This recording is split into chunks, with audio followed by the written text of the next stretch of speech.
I wanted to go over the chapters and lectures in a way that I don't want you to feel being read to. So I wanted to kind of hit some highlight points that I felt were important to bring out each chapter.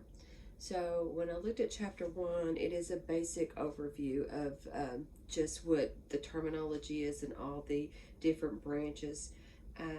And so looking on, if you're looking at your textbook, I'm looking on page 4, and it really talks about what it means to be a clinical mental health or professional counselor and some helpful definitions. Well, I'm not going to read you definitions. My philosophy is that the biggest difference between a true counselor, therapist, if you will, and other people that provide services, if it's a profession, then it's basically their training. So where their background training comes from. It's kind of like if you've ever went to the doctor, you know, you've got your medical doctors and your DO. You have certain doctors that believe in more holistic type things, and you have some doctors that just prescribe. You have surgeons that just feel like surgery is usually the answer. So it's all about the way that you were trained to do what you do. So if you send someone to a psychiatrist, they're going to follow up with that person, but their counseling is going to be based on medication. Whereas a therapist or a clinician, if you're trained in this field, is going to be different than even a social worker. So there's a lot of ways that people counsel. But what makes us different than everybody else is that we come from a place where we have a theory-based interventions, and we work from symptomology and diagnosing. So those things are part of our training, but at the same time, our goal is to instill hope, because hope is what helps people. Hope is what makes people change, and hope is what allows people to continue when their life seems like there is no reason to continue. So you are a hope instiller, if nothing else. And if you look at the research, theory, techniques, none of that plays nearly a role as much as a therapeutic relationship. So the way that you develop a therapeutic relationship with your client will determine, or be the biggest factor rather, in their success. And so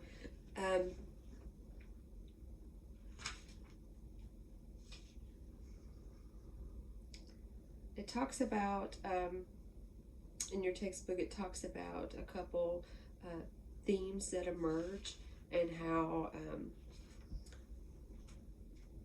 some people work from a wellness perspective. Some people work from ecological models, looking at the whole system. So a lot of people that are grounded in like systemic therapy will look at more of the systemic, all the environmental factors. But whatever discipline area of theory that you choose to come from, make sure that the focus that you have is on the relationship that you develop with that client. It also goes through all the different divisions of ACA. They're on pages 7 and 8. They're also in your PowerPoint. And it talks about the NBCC and CACREP. So the NBCC develops the national exams for clinicians in, I would assume, almost every state. You can get the NCE, which is the National Certified Exam. You need to look at your state and see which exam they want, because so there's also the NCMHCE that is required in some states. But whatever exam that you have to pass, that is usually done by the NBCC. And CACREP. CACREP accreditates master's and doctoral programs. When I was in school, I was like, okay, we're CACREP accredited. I don't know what the hell that means, but that's what it said. And so one of the things that I realized, in the future, was that being CACREP accredited was really important. It was important for licensure. Like when I filled out my licensure application and packet, the ability to get approved was much more smoother because I was CACREP accredited school, which means the state already knew that I had all the requirements that were nationally required. When I went into my doctoral program, I think 30 credits went through that I didn't have to take in my doctoral program because I graduated from a CACREP accredited school. So Lindsay goes through the CACREP accreditation on a regular basis, and it's a very tedious thing, and it's consistent.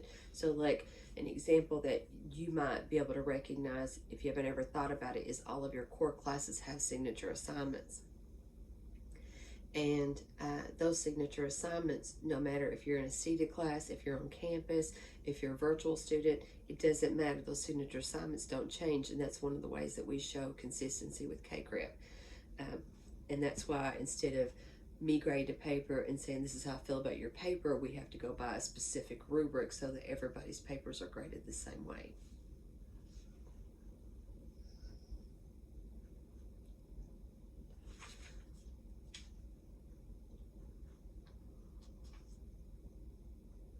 One of the things that you will see when you're working with in the mental health system is you'll work with a lot of different people. A lot of people are more generalized in their practice, but there's also the ability to be specific. Some of the ones that your textbook mentions is addiction counseling, specific for substance and addiction, career counseling, college counseling, gerontology, couple and family counseling, rehabilitation, and school counseling. So those are specific things that you can try to get more specialization in. A lot of people get their degree in more of a general style, and then begin, if they really find like their love that they want to grow in more of an area, then they usually use their CEUs to obtain that. There is more ability now to go ahead and specialize, but that wasn't always the case to be able to specialize. So a lot of times if there's something that you really want and you can't do it as you're going through your education, then you can always use your CEUs that you have to get every year anyway to get more specialty in an area that you really like. I know a lot of people really might want to work with families, or a lot of people I've worked with really want to work with like children, or behavior modifications like for autism, and so that's what they specialize by using their CEUs. The other part of the text, which is the last part of, it starts on page 13 in this chapter, talks about other allies, which is like psychiatrists, psychologists, social workers, marriage and family therapy. One of the things, again, that you really want to process there is that all these people are considered helpers, and a lot of times you'll have multiple people like this on your team, or you'll be working with them for a client. Their view, so if you think about taking a pair of glasses, and one is for social worker, one is a psychiatrist, one's for a psychologist, how they see that person and how they see the problem is through the lens that they went through their schooling with. So your lens is going to be different than the lens that they would have. Rest of the information you can review your textbook and look through the PowerPoint really quick. It's a very short chapter, and so that's really all I've got to say about that, and I will go on to chapter 2, and if you have any questions, just let me know. Thank you.